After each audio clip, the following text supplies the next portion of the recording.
भगवान परमात्मा अनेक लीला करत असताना आता थोडे मोठे झाले भगवान परमात्मा. आणि मग एक दिवस घराच्या बाहेर पडल्याच्या नंतर त्या गोकुळामध्ये फिरत असताना अनेक गोपाळांचा त्या ठिकाणी समुदाय भगवान कृष्ण परमात्म्याला येऊन भेटला. अनेक गोपाळ होते त्याच्यामध्ये, पेंद्या, सुदाम्या, वाकड्या, बोबड्या. गोपाळ आल्याबरोबर भगवान कृष्ण परमात्म्याने सर्वांना आपल्या जवळ घेतलं आणि मग पाहू लागले गोपाळांकडे. जसं गोपाळांकडे पाहिलं, शरीर एकदम असं कृश झालेलं दिसलं. वाळून गेलेले गोपाळ पाहिले आणि भगवान परमात्म्याने गोपाळांना विचारलं, अरे कधी काही खाता का नाही? म्हटले, देवा खात असतो म्हणले, पण ऐका, घरामधले दही, दूध, तूप, लोणी म्हणले मथुरीला जातं. आणि म्हणले तुम्हाला? देवा ऐका, खाण्यासाठी फक्त आमच्याकडे ताक राहतं म्हटले. मग ताकामध्ये भाकरी चुरून खातो देवा. देवानं विचार केला, एवढं कष्ट करून त्या ठिकाणी दही, दूध, तूप, लोणी सर्व गोपाळ त्या ठिकाणी जमा करतात आणि केलेला त्या ठिकाणी जमा केलेला सर्व सकस आहार मथुरेमधल्या लोकांना नेऊन विकतात. मथुरेमधले राक्षस लोक दही, दूध, तूप, लोणी खातात आणि परत या गोकुळवासियांवर, गोपाळांवर अन्याय, अत्याचार करतात. परिणाम, दही, दूध, तूप, लोणी जे मथुरेला जातं ते थांबलं पाहिजे. मग सर्व गोपाळांना विचारलं, तुम्हाला दही, दूध, तूप, लोणी खायचे का? सर्वांनी सांगितलं, हो देवा खायचे. तुमच्या घरचं देणार का? देव म्हणले, माझ्या घरचं नाही, तुमच्याच घरचं देणार आणि तुम्हाला देणार. पण एक काम करा, दही, दूध, तूप, लोणी जर तुम्हाला खायचं असेल तर मी सांगतो ते करा. याल तरी या रे लागे, अवघे माझ्या मागे मागे. देव सांगू लागले, तुम्ही काय करा तर माझ्या पाठीमागे या. हा देवा ठीक आहे, माझ्या सोबत नाही किंवा माझ्या पुढं नाही तर कुठे या? पाठीमागे या. अवघे माझ्या मागे मागे. ठीक आहे देवा, आम्ही तुमच्या पाठीमागे येऊ. परिणाम, आज देतो पोट भरी, पुरे म्हणाल तोवरी.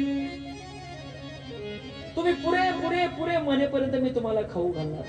देवा वा, चांगली गोष्ट आहे. म्हणजे लोक पंक्ती घ्या म्हणलं तरी घ्यायना, तू बळच खाऊ घालणार. देव म्हणले, माझ्या घरचं खाऊ घालणार नाही तुम्हाला. मग ऐका, खायचंय म्हटल्याच्या नंतर तुम्हाला सहजासहजी त्या गोष्टी प्राप्त होणार नाही.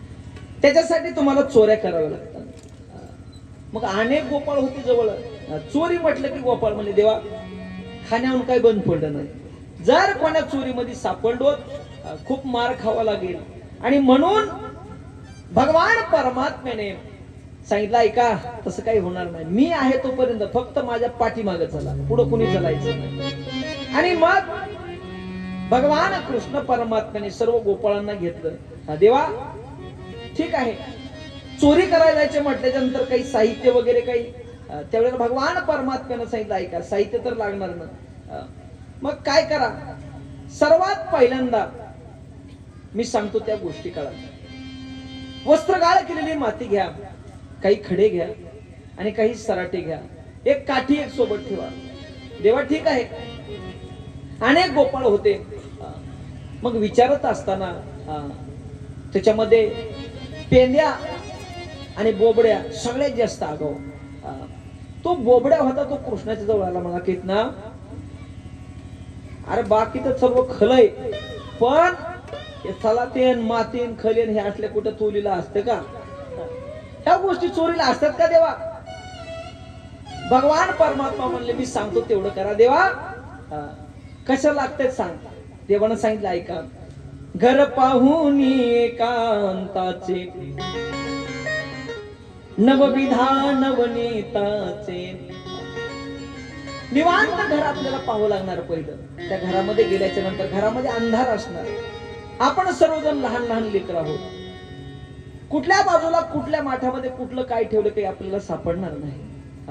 आता ना नेमकी माठ कोण्या दिशेला आहेत? पुढे जायचं असेल अंधारात गेल्याबरोबर छोटाले खडे घ्यायचे.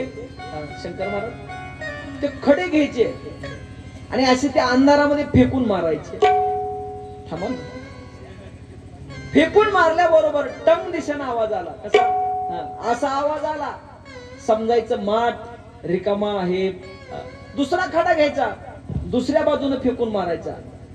जर आवाज आला, कसा? असा आवाज आला की समजायचं माठ भरलेला माठ आहे.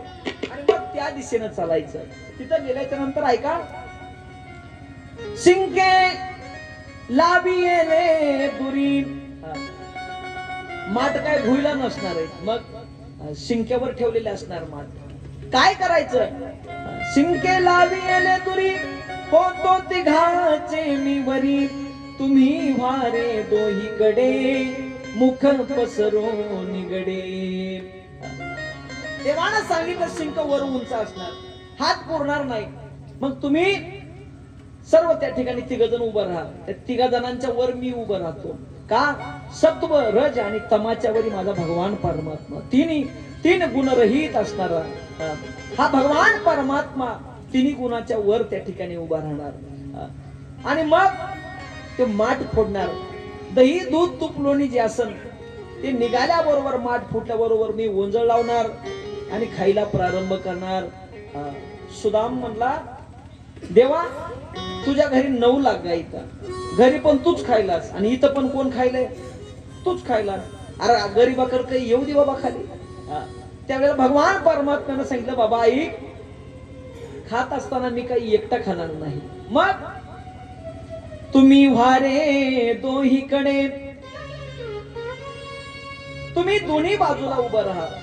मी खात असताना वंजळीमध्ये घेतल्याबरोबर दोन्हीकडून 2 कोपऱ्याला 2 धारा लागणार. घ्या रे दोहीच्या कोपरा. आणि मग दोन्ही कोपऱ्याला 2 धारा लागल्याबरोबर तिथं तुम्ही त्या ठिकाणी ओंजळ लावा आणि दही दूध तूप लोणी काय असेल त्याचं प्राशन करा. देवा चांगलंय, खालच्याला अरे तुम्ही सगळं खायचं नाही, खालच्याला थोडं जाऊ दे ना. आणि मग सर्व नियोजन केलं. आणि निघाल्याबरोबर देवा आता बाकीचं कळलं, खड्याचं कळलं, मातीचं. एवढा कुटाणा करत असताना देवानं सांगितलं, गवळण थोड्याच चांगला झोप होत्या ना. जर एखादी गवळण जर उठलीच आपल्या पाठीमागं धावणार आणि जर त्या गवळणीच्या हातात आपण सापडलो पुन्हा भरपूर मारणार गवळण आपल्याला. एक काम करायचं, गवळण पाठीमागं लागली, वस्त्र गाळ केलेली माती उचलायची, तिच्या डोळ्यामध्ये फेकायची, गवळण डोळा चुळेपर्यंत घर जवळ करायचं. बोबड्या म्हणला, कितना गवळण दल त्यातमा घालून आली तर. गवळणना देवा चष्मा घातल्याच्या नंतर काय करायचं?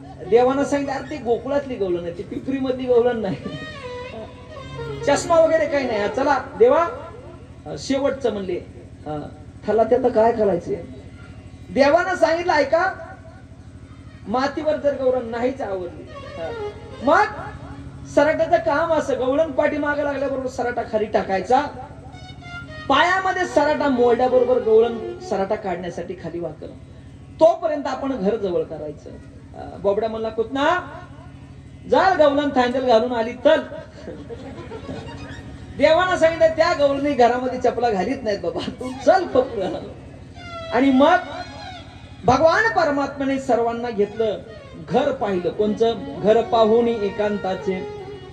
त्या घरामध्ये प्रवेश केला, दही दूध तूप लोणी खाल्लं आणि मग भगवान परमात्मा सर्व गोपाळांना बाहेर काढलं, घर लावलं आणि सर्व गोपाळांना घेऊन भगवान परमात्मा घरी आला. हे सर्व कार्य अनेक दिवसापर्यंत चालू होतं. आणि चालू असताना मग एक दिवसचा प्रसंग असा घडला, गवळणी कदरून गेल्या. एका घरामध्ये पाहिलंच, आता दही दूध तूप लोणी सकाळी घ्यायचं आणि मथुरेच्या बाजारला निघायचं. सर्व गोपिकांनी एक रूम केलेली होती, सर्वांच्याकडून एक महल केलेला होता. तिथं संध्याकाळच्या वेळेला दही दूध तूप लोणी आणून आपापले माठ ठेवायचे. सकाळ झाल्याबरोबर सर्व गोपिका एक ठिकाणी यायच्या, ते आपापले माठ उचलायचे आणि सर्व गोपिका सोबतच मथुरेला निघायच्या.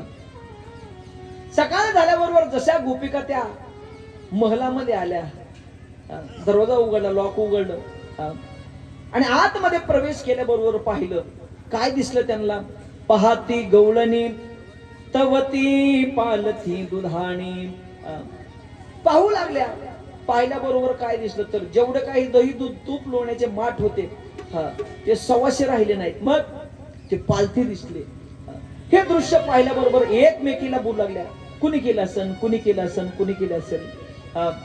त्यावेळेला एक गवळण थोडी निबर होती बोलायला, जास्त शिकलेली होती ती, पुढे आले म्हणले, ऐका मला माहिती हे काम कुणी केलंय. कुणी केलंय? म्हणती नंदाची पोरे आजी चोरी केली खरे. हे काम कुणी केलंय मला माहिती. कुणी केलं? त्यावेळेला त्या गोपिकांना ती गोपिका सांगू लागली, ऐका म्हणती नंदाची पोरे. नंद महाराजांचा तो मुलगा आहे कृष्ण परमात्मा. त्या कृष्ण परमात्म्यानंच हे असलं काम केलं या. कारण का त्याच्याशिवाय असले काम करणाऱ्या गावामध्ये लेकरूच नाही. तया विननासी तया विननासी तया विननासी तया विननासी तया विननासी तया विननासी तया विननासी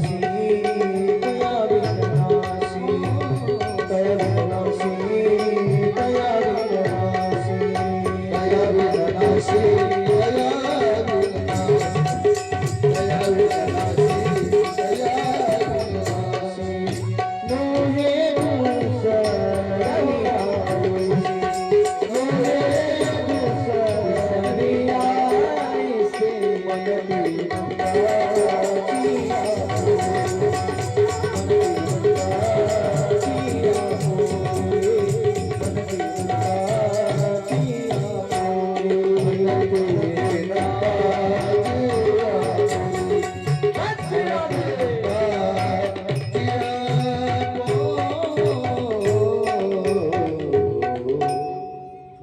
तया विननासी दुसरिया ऐसी म्हणती नंदाची पोरे आजी चोरी केली खरे. ती गवळण पुढे झाली आणि सांगू लागली, ऐका असले काम करणारा म्हणले दुसरा तिसरा कोणी नाही, नंद बाबाचा तो मुलगा आहे. तया विननासी नोहे दुसरिया ऐसी. मग बाकीच्या गवळणी म्हणू लागल्या, ऐका मोठ्याचं लिकरू म्हणले नाव घेऊ नका त्याचं. त्यावेळेला ती गवळण महाराज बोलत असताना सांगले, अगं तुम्ही गपची बसा म्हणले, मी सांगते काय ह्याचे गुण मला माहिती.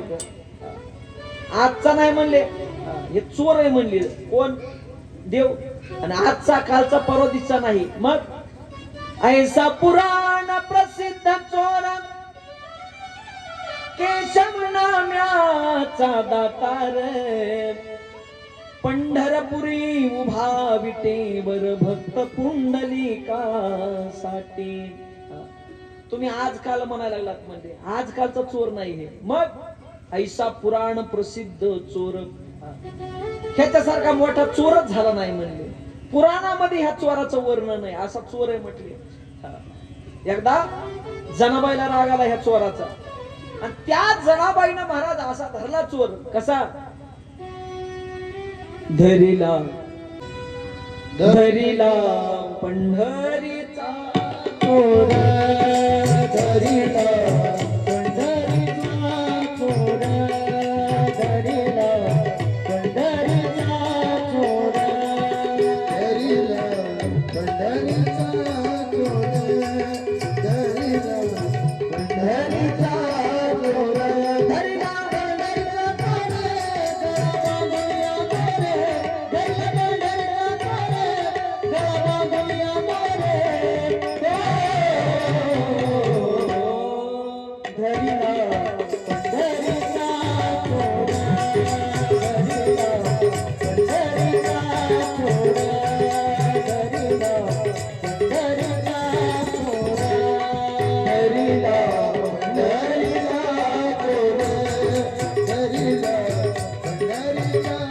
चोर, धरिला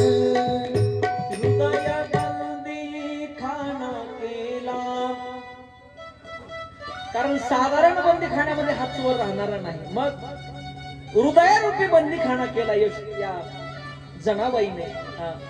आता विठ्ठल कोंडीला, आता विठ्ठल कोंडीला ओ, बोला धरीला मोठ्यानं धरीला.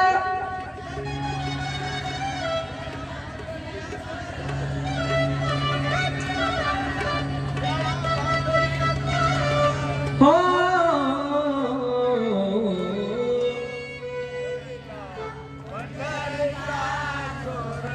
अंधरीला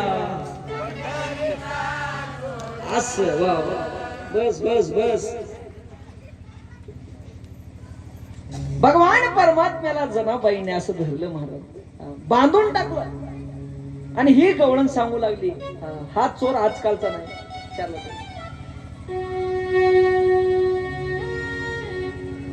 आजकालचा चोर नाही, मग कधीच आहे. पुराण प्रसिद्ध चोर केशव नाम्याचा दातार, पंढरपुरी उभा विटेवर भक्त पुंडलिका साठी. मग त्या गोपिका म्हणू लागल्या, आता इथं बोलायचं नाही म्हणले. मग पाठीमाग कुणी बोलून म्हणले, पण चला म्हणले आता. मग सर्व बचत गटावल्या महिला एका जागेवर झाल्या. चला म्हणले आता मोर्चा घेऊन कुठं, नंद बाबाच्या महलावर. सकाळच्या प्रहरामध्ये महाराज सर्व गोपिका मिळून त्या नंद महाराजाच्या महलामध्ये आल्या. अंगणामध्ये आल्याबरोबर मोठ्यानं हाक मारली, यशोदे यशोदे बाहेर ये म्हटले. बाहेर ये म्हटल्याच्या नंतर यशोदा विचार करू लागली, कस काय म्हणले, काय लाडक्या बहिणीची योजना काय डबल बंद पडली काय म्हणून, एवढ्या गोपिका कस काय आल्या एकदाच. असा विचार केल्याबरोबर सर्व गोपिकांच्या समोर यशोदा मैया आली. आल्याबरोबर पाहिलं तो सर्व गावामधल्या सर्वच महिला दिसायला लागल्या. काय झालं, बोला बोला. इतक्या सकाळी सकाळी त्यावेळेला गोपिका सांगू लागल्या, सगळ्यात बोलायला लागल्या. यशोदा म्हणली, थांबा, माझे कान दोन आहेत, तुमचे तोंड म्हणले हजारो कान तोंड झाले तुमचे, एक एक बोला म्हणले काय काय ते. असं म्हटल्याच्या नंतर मग यशोदा मैया बोला म्हटल्याच्या नंतर मग सर्व गोपिका त्या ठिकाणी समोर आल्या. पहिली गोपिका आली आणि यशोदा मैयाला बोलू लागली, या या या. दोन दोन गोपिका आल्या. या ठिकाणी महाराष्ट्रामधील नामांकित शिवचरित्रकार, आपल्या इथे त्यांचं व्याख्यान झालं आहे, हरिभक्तीपरायण ज्ञानेश्वरजी महाराज सोळंके यांचं आगमन झालं. एकदा जोरदार टाळी वाजवा महाराजांसाठी. शिवव्याख्यान आपण ऐकलेलं आहे त्यांचं. त्यांच्यासोबत हरिभक्तीपरायण अनिलजी महाराज गायके यांचंही आगमन आपल्या भूमीमध्ये झालंय. त्यांच्यासाठी एकदा जोरदार टाळी वाजवा.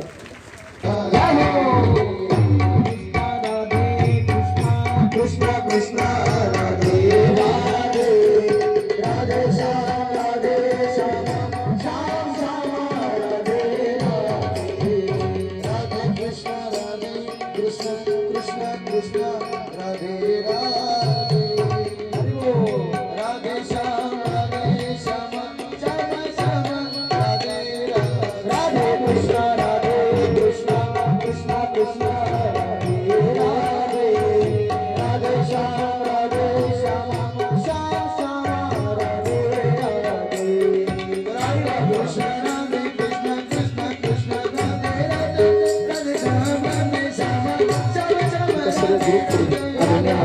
शतशः आभार. अवघ्या एक 20 मिनिटं कथा करूया आणि या ठिकाणी थांबूया. नाही सोडल्यास कुठं जाणार आहे तुम्ही? 20 मिनिटं फक्त. अनेक गवळणी ज्या वेळेला यशोदेच्या महलाच्या समोर आल्या, बोलू लागल्या. यशोदेने सांगितलं एक एक बोला. त्यावेळेला ती गवळण उठून उभी राहिली ना, एक बोलू लागली, यशोदे ऐक. परवा दिवशीची गोष्ट आहे म्हटली. कधीची? परवा दिवशीची. काय झालं त्यावेळेस ती गवळून सांगू लागले का, परवाला मुच्या घरा दारी निजला होता म्हातारा,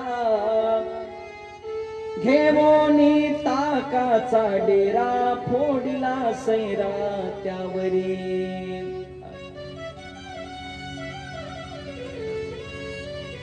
अरे परवा दिवशीची गोष्ट म्हटली. परवा दिवशी काय झालं त्यावेळेला ती गवळण म्हणू लागली, आई म्हाताऱ्यानं आता एवढ्या थंडीमध्ये ताक पिलं म्हणले. जी म्हातारा खोकलायला लागलं ठसकायला लागलं म्हणले. रात्रचं म्हातारा खोकलं की लेकरं दचकू दचकू उठायला लागले म्हटले. मग म्हाताऱ्याची बात घरातली काढली आणि मग वट्यावर टाकली. का त्याचं कारण असं, लय जर जास्त झालं तर वाट्यावरून उचलायची नीट कोट्यात आणि कोट्यातून मसन वाट्यात. पुन्हा उचलायला त्रासच नको म्हाताऱ्याला म्हणले आडी अडचणीला. या कारणामुळं म्हाताऱ्याची बाज बाहेर टाकली होती. तुझा कृष्ण आला दही दूध तूप लोणी खायचं ते खाल्लं म्हटले. पण आई माझ्या आजच सासूचं माझ्यावर प्रेम होतं, विशेष प्रेम. मग त्यावेळेला देण्यासाठी तिच्या सासून तिला एक डेरा दिलेला होता. तो डेरा तिनं मला भेट म्हणून दिला. मी आवडती होती जरा आणि धुण्यासाठी तो डेरा मी बाहेर काढून ठेवला होता. काढल्याबरोबर उरलेलं जे ताक होतं त्या डेऱ्यामध्ये भरून ठेवलं. पण प्रसंग बघ, डेरा धुण्यासाठी बाहेर ठेवला, तुझा कृष्ण आला दही दूध तूप लोणी खाल्लं आणि जात असताना तो डेरा उचलला म्हटले. उचलला आणि काय केलं, म्हातारा बाहेर बाजावर झोपलेलं होतं, असा उचलला आणि त्या म्हाताऱ्याच्या अंगावर मरण म्हातारा. एवढ्या मोठ्यानं बघ डेरा टाकला. यशोदा म्हणली म्हातारा मेलं का आहे. अगं म्हणली त्यानं चांगलं चुंगलं खाल्लेलं होतं म्हाताऱ्यानं, जरा म्हातारा वाचलं म्हणले काही हरकत नाही. मग 4 दिवस झालं शेक देऊन म्हातारा आज कुठं शुद्धीवर आलंय. चांगलं म्हटले. कृष्ण जवळ होता, देवाला जवळ बोलवलं. कृष्णा इकडे म्हटले. काय मैया गोपिका बोलले ते खरंय का. मैया म्हणले 100% खरंय. मग असं का केलं. देव पुन्हा तर्क देऊ लागला आईला. आई आई ते म्हातारा म्हणले लय नंबरी. या म्हाताऱ्यानं आईच्या गर्भामध्ये ज्या वेळेला म्हातारा होतं त्यावेळेला मला एक शब्द दिलता यानं. काय शब्द दिलता. दुःख त्रास होऊ लागला त्यावेळेला ते म्हातारा देवाला बोललं, एक वेळा करी या दुःखा वेगणे दुरितांचे जाळे उगवणी, आठवीन पाय हा माझा नवस रात्रणी दिवस पांडुरंगा. या म्हाताऱ्यानं मला वचन दिलेलं होतं, देवा या आईच्या गर्भवासाच्या दुःखामधून तुम्ही मला बाहेर काढा. मी म्हणलं ठीक आहे, पण मला काय मिळणार. देवा आठवीन पाय हा माझा नवस, कधीतरी नाही म्हणला रात्र ही दिवस पांडुरंगा. देवा या गर्भवासाच्या दुःखामधून फक्त एक वेळेला बाहेर काढा. दिवस रात्र तुमचं नुसतं भजनच करीत बसल.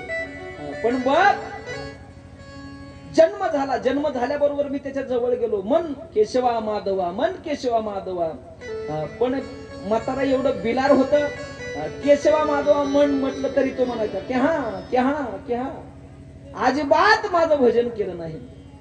बालपण गेले नेनता, बालपण निघून गेलं, तरुणपण आलं. तरुणपणामध्ये म्हटलं मन आता केशवा माधवा.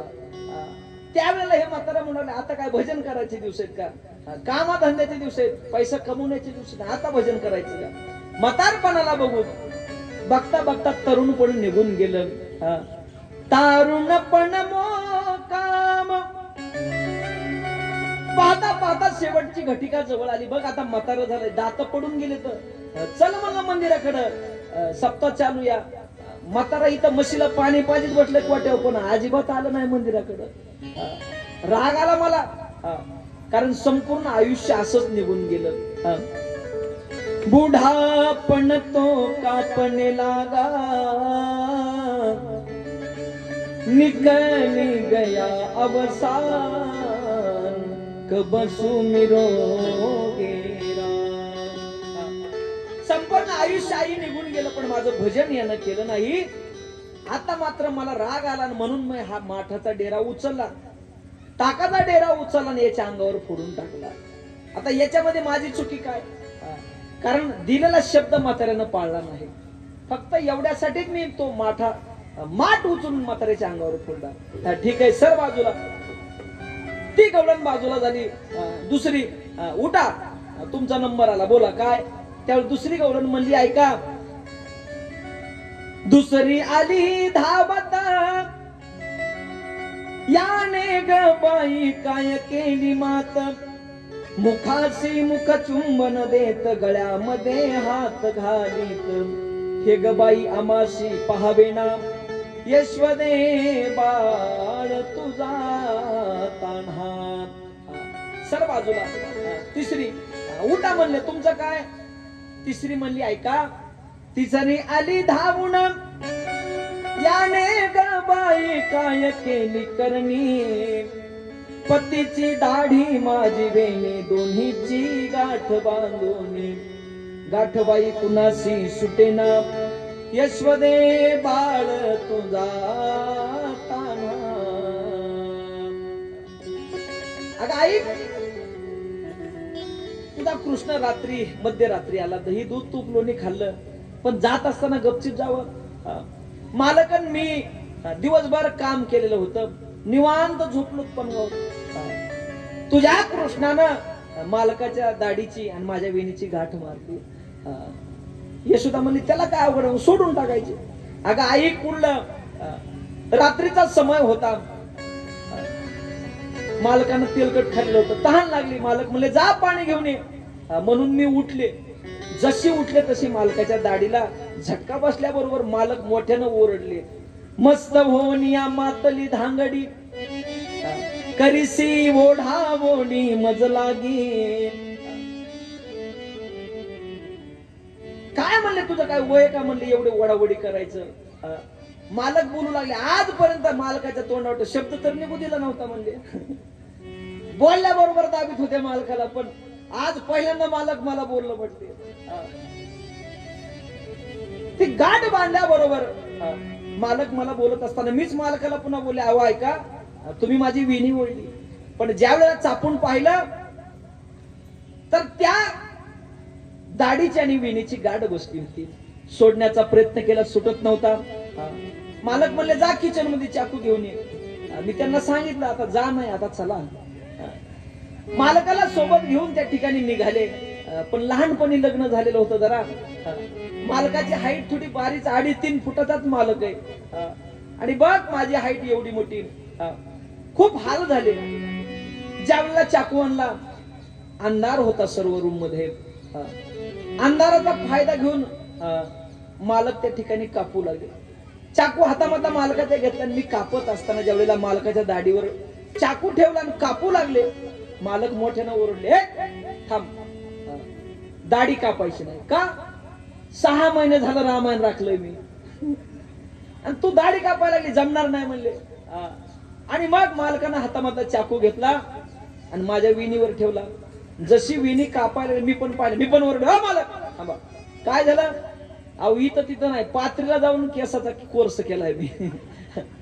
केस अनेक दिवसानंतर वाढले तुम्ही कापायला लागला जमणार नाही. एक काम करा दोन्हीच्या मधामध्ये धरा. आणि मग कापू लागलो पण कापत नव्हतं. जाळण्याचा प्रयत्न केला सोडण्याचा प्रयत्न केला काहीच होत नव्हतं. शेवटी सकाळ झाली ना भगवान कृष्ण परमात्मा तुझा आला. नुसतं पाहिलं बघ त्यानं. त्या गाठीकडे पाहिल्या बरोबर लगेच गाठ सुटली. बघ आता काय करायचं ते. सर्व जणीचं ऐकून घेतलं. झालं का म्हटले हो थांबा म्हणले. डोक्याचा पदर यशोदेने काढला कमरेला खावला आणि मग आता सर्व गवळणी सर्व समोर आहे. अगं ऐका एक एक डझन लेकरं तुम्हाला आणि इथं माझं एकच लेकरून ते पण तुमच्या डोळ्यात सळायला लागले म्हणले. ऐका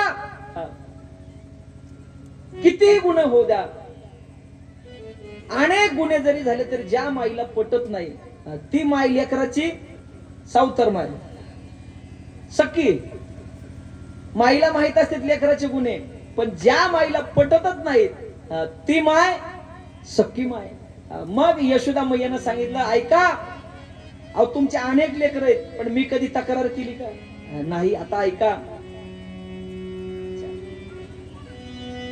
बाळ सगुण गुणाचे ताणे गे, बाळ सगुण गुणाचे ताणे, बाळ सगुण गुणाचे ताणे गे, बाळ सगुण ताणे. बाळ दिसतंय गोजिरवाणे ग, बाळ दिसतंय गोजिरवाणे, बाळ दिसतंय गोजिरवाणे, बाळ दिसतंय गोजिरवाणे. काय सांगता गाराणे ग, गोकुळचा नारी, काय सांगता गाराणे ग, गोकुळचा नारी. काय सांगता राणे गे, गोकुळचा नारी. काय सांगता राणे गे, गोकुळचा नारी. 5 वर्षाचे माझे बाळ गे, वर्षाचे माझे बाळ गे, अंगणीत खेळ खेळे गे, अंगणीत खेळ खेळे गे. गजगज घेताळ गे, गोकुळच्या नारी.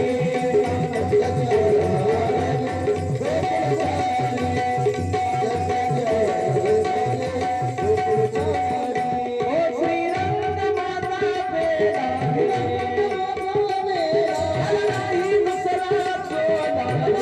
दुसरा चोला, मिठाईचा ओढाळा गे,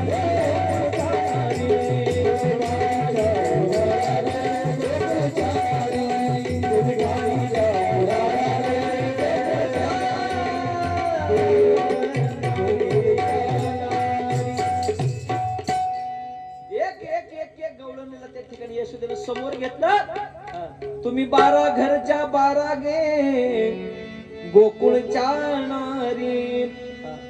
जी यशोदा बोलायला चालू केलं, बाकीच्या गवळणी म्हणू लागल्या, हिचा स्वभाव आम्हाला माहितीये, असलीच फटकळ बोलतीये, ह्याच्यामुळे हिच्या घराला कुणी येत नाही. पण यशोदेनं सांगितलं, ऐका, जर माझा भगवान कृष्ण परमात्मा चोऱ्याच करीत असेल तर त्याला धरा आणि पुन्हा घेऊन या. आणि मग सर्व गोपिका निघून गेल्या. पण यशोदेला माहित होतं याची करामत.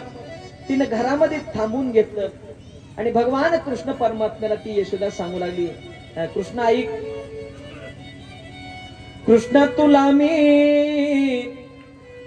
ताकीद करते, घरी कुणाच्या जाऊ नको. शाळा सुटली या 5 वाजता, देवा अजिबात कुणाच्या घरी जायचं नाही, मग इथंच राहायचं, खायचं प्यायचं काय कुठं नाही करते इथं. ठीक आहे का? गवळ्या घरी पोबाट उठला, माठ तयाचे फोडू नको. कान्हा तुला मी आणि कृष्णा तुला मी ताकीद करते, घरी कुणाच्या जाऊ नको. भगवान परमात्म्याला सक्त ताकीद दिली यशोदा मैयेनं. मग भगवान परमात्मा घरी राहिला आणि घरी राहिल्याच्या नंतर आईला त्रास चालू केला पुन्हा. मग यशोदा मैयेनं एक दिवस उकळाला देवाला बांधलं. बांधल्याच्या बरोबर भगवान परमात्म्यानं तिथं उकल बंधन लीला करत असताना यमन आणि अर्जुनाचा उद्धार केला. मग अनेक त्या ठिकाणी ज्यावेळेला भगवान कृष्ण परमात्म्याच्या लीला चालू असताना नंद बाबाने विचार केला, अनेक संकट माझ्या कृष्णावर येईल, आता इथं थांबायचं नाही. सर्व गोपाळांना घेतलं, सर्वांना सांगितलं आता मी निघून जाणार इथून कृष्ण परमात्म्याला घेऊन. पण बाबा आम्ही देवाशिवाय राहू शकत नाही. ज्या ठिकाणी भगवान कृष्ण परमात्मा त्या ठिकाणी आम्ही सुद्धा येऊ. आणि मग नंद बाबाच्या भावाने सांगितलं, बाबा इथं जवळ वृंदावन नावाचं ठिकाण आहे की ज्या ठिकाणी मोठमोठ्या तुळशीचं वन आहे आणि त्या वृंदावनामध्ये आपण सर्वजण राहण्यासाठी जाऊ. सर्व गोपाळांना घेतलं, गाडी बैल सर्व आपलं साहित्य घेतलं आणि सर्वजण मग वृंदावनामध्ये आले. आल्या त्याबरोबर मग आज पहिल्यांदा भगवान कृष्ण परमात्मा मैयेला म्हणला, आई आजपर्यंत मी घरी थांबलो पण आता घरी थांबायचं नाही. मग आजपासून मी आता शाळेमध्ये जाणार. आणि मग यशोदा मैयेनं दुसऱ्या दिवशी सर्व गोपाळांना कृष्णानं सांगितलं. मैयेनं सकाळच्या प्रहरामध्ये सर्वांचा शृंगार केला देवाचा. पितांबर कमरेला त्या ठिकाणी गुंडाळलेला आहे. कमरेमध्ये एका बाजूला बासरी आहे, एका बाजूला शिंगी त्या ठिकाणी खवलेली आहे. खांद्यावर घोंगडी आहे, हातामध्ये काठी. मुकुट देवाला घातलाय, त्या मुकुटामध्ये मोराचा पंख खवलेला आहे. असं सुंदर स्वरूप देवानं धारण केलं. आणि आज पहिल्यांदा भगवान परमात्मा गायी चरण्यासाठी वनाच्या दिशेने निघाले. छोटी छोटी गैया, छोटे छोटे ग्वाल, छोटा सा मेरो मदन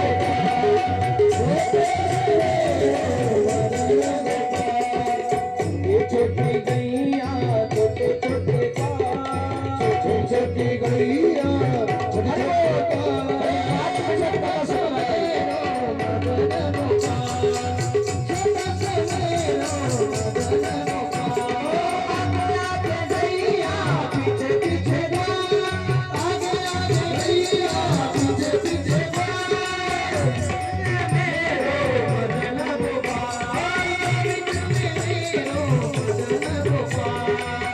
छोटी गैया, छोटे छोटे ग्वाल, छोटी छोटी गैया, छोटे छोटे ग्वाल, छोटी छोटी छोटी छोटी छोटी गैया, छोटे छोटे ग्वाल, छोटी छोटी गैया छोटे छोटे ग्वाल, छोटे से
भगवान व्यास महाराजांनी त्याचं वर्णन केलेलं आहे.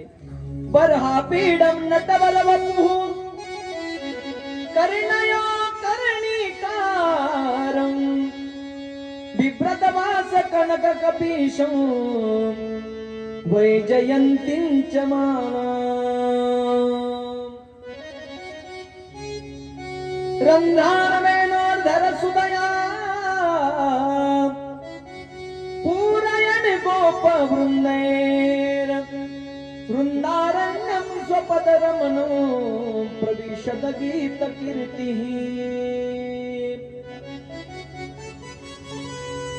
मला भगवान परमात्मा गायी चरण्यासाठी वनामध्ये आला.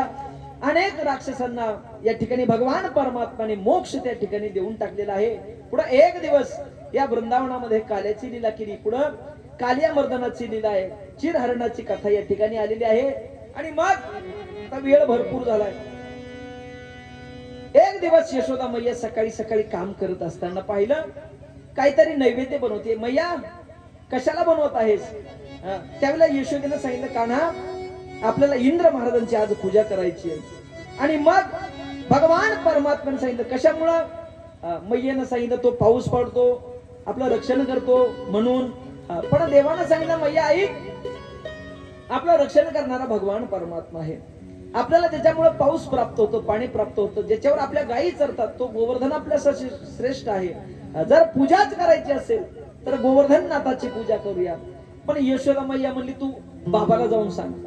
ज्यावेळेला नंद महाराजांना सांगितल्याबरोबर नंद महाराजांना या गोष्टी पटल्या. पण बाकीच्या गोपाळांनी सांगितलं, बाबा जर इंद्र जर क्रोधावला, रागवला, मग या गोवर्धन नाथाने आपलं रक्षण केलं पाहिजे. मान्य केलं. कृष्णा एक आट आहे, त्या देवांना दर्शन दिलं पाहिजे आम्हाला. मान्य आहे. या तुझ्या गोवर्धन नाथानं त्या ठिकाणी प्रगट होऊन हा आणलेला प्रसाद नैवेद्य ग्रहण केला पाहिजे. मान्य आहे. आणि मग सर्व गोपाळ एक ठिकाणी झाले आणि आज सर्व गोपाळ मिळून बनवलेला नैवेद्य प्रसाद घेऊन वृंदावनाच्या दिशेने निघाले. मैं तो गोवर्धन को जाऊ मेरे वीर, नहीं माने मेरे मनवा.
पायथ्याला सर्व आले. देवानं सांगितलं पहिली परिक्रमा करा.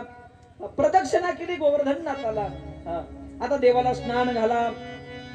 पाणी आणण्यासाठी तिथून यमुना मैया लांब आहे देवा. मग मानसी गंगा भगवान परमात्म्याने प्रगट केली. स्नान घातलं. गोवर्धन नाथाचं पूजन केलं. कृष्णा तू एक शब्द दिला होता, गोवर्धन या ठिकाणी प्रगट होऊन आम्हाला दर्शन देईल आणि हा प्रसाद ग्रहण करेल. देवानं सांगितलं तुम्ही डोळे झाका. झाकले देवा.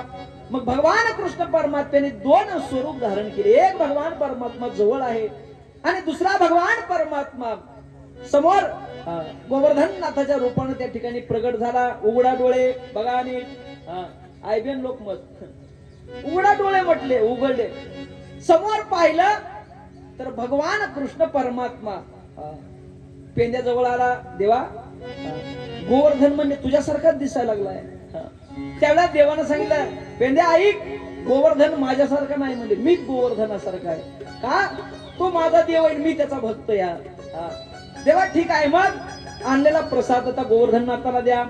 गोवर्धननाथाला तो प्रसाद दिला महाराज. भगवान गोवर्धननाथाने तो प्रसाद ग्रहण केला. आनंद झाला. इकडं इंद्र महाराज वाट बघून होते. प्रतिवर्षाप्रमाणे याही वर्षी मला सप्त्याचं आमंत्रण येईल. वाट बघून होते तिकडं. कोण? इंद्र महाराज. पण नारदजी आले. म्हणले इंद्र महाराज या वर्षी तुमची तारीख कट आहे म्हणले. ठीक आहे. राग आला इंद्राला. कस काय? मग त्या मेघांना बोलवलं. संवर्तक नावाच्या मेघांना आज्ञा केली ऐका, गोकुळवासी म्हणजे उन्मत्त झालेत. अनेक वर्षाची माझी पूजा बंद केली ना, जा संपूर्ण गोकुळावर त्या ठिकाणी पाऊस पडा. गोकुळामध्ये एक काडी त्या ठिकाणी शिल्लक राहिली नाही पाहिजे. हा भाव इंद्र महाराजांनी ज्यावेळेला त्या सेवकांना सांगितलं, सेवकांना राग आला आणि भरधाव वेगाने ज्यावेळेस सर्व आकाश त्या ठिकाणी काळकुट्ट मेघाने भरून गेलेला आहे. सर्व गोपाळ देवाकडे आले. कृष्णा गोकुळावर वृंदावनावर मोठं संकट येणार, रक्षण कर. आता गोवर्धन नाथाला काहीतरी बोल आता. मग भगवान कृष्ण परमात्म्याने सर्व गोपाळांना घेतलं आणि त्या गोवर्धन नाथाच्या पायथ्याला जवळ आले. ऐका, बघता बघता धो धो धो धो करीत पाऊस चालू झाला. तेव्हा रक्षण त्राहिमाम प्रभो. भगवान परमात्मा जवळ आले, गोवर्धनाला हात जोडले. तुम बिना मोरी कोण खबरले. भगवान गोवर्धनाला हात जोडले, सर्वांना हात जोडा म्हणून सांगितलं. गाई गोपाळ वत्स सर्व त्या ठिकाणी आलेले हात जोडले का? जोडले देवा. आणि म्हणा आता, तुम बिना मोरी कोण खबरले, गोवर्धन गिरिधारी.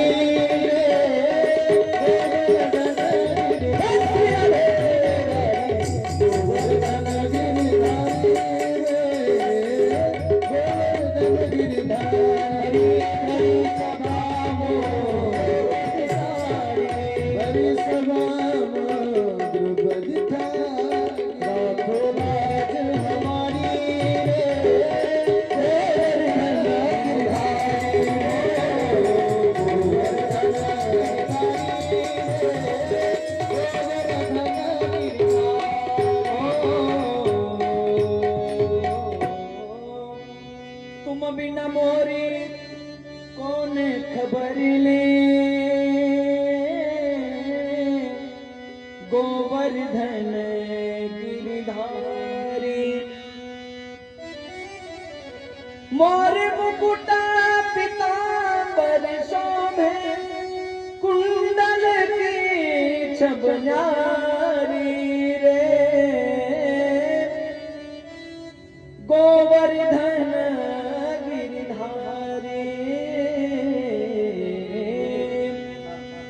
स्तुती केल्याबरोबर देवानं सांगितलं, थांबा, सर्वांनी हात लावा गोवर्धनाला.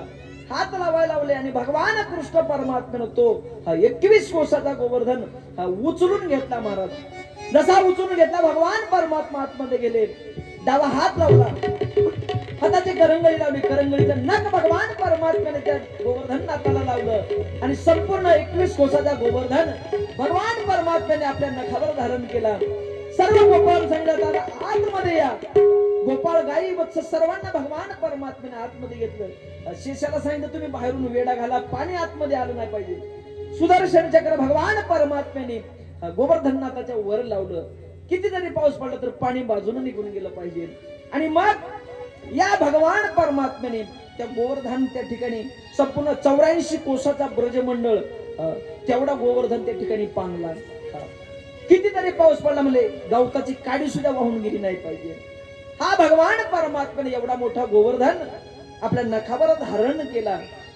आणि तो आजची रात्र या ठिकाणी आता त्यांना तसंच धरून राहू द्या उभा, जेणेकरून आपल्याकडे पाऊस येऊ नये. मग आजची कथा या ठिकाणी आता थांबूया. झालेली कथा भगवान परमात्म्याच्या चरणी समर्पित करून सेवेला या ठिकाणी पूर्ण विराम. या ठिकाणी सर्व ग्रामस्थ मंडळी जास्तीत जास्त संख्येने आता राहिले किती 5 दिवस आता राहिलेतच कथेचे किती 2 दिवस राहिलेत. मग काम धाम जेवढे असतील सकाळून करा आणि दुपारून कथेला या, हरिपाठाला या, पंक्तीला या, कीर्तनाला या, जागराला कोणाला बसा वाटलं तर बसा. झालेली सेवा भगवान परमात्म्याच्या चरणी समर्पित करून सेवेला पूर्णविराम. या ठिकाणी आज प्रामुख्याने ज्यांची उपस्थिती लाभलेली आहे, हरिभक्तीपरायण शिवव्याख्याते आमचे जिवलग मित्र ज्ञानेश्वरजी महाराज सोळंके, हरिभक्तीपरायण रील स्टार आमचे अनिलजी महाराज गायकी या ठिकाणी उपस्थित राहिले. आज झालेली कथा सर्व कॅमेऱ्यामध्ये या ठिकाणी रेकॉर्डिंग झालेली आहे. तुम्हाला कधी पण बघायचं असेल, त्यांचं वैष्णवा संगती 2-4 चॅनल आहेत त्यांचे, पण वैष्णवा संगती अजून कोणत्या महाराज,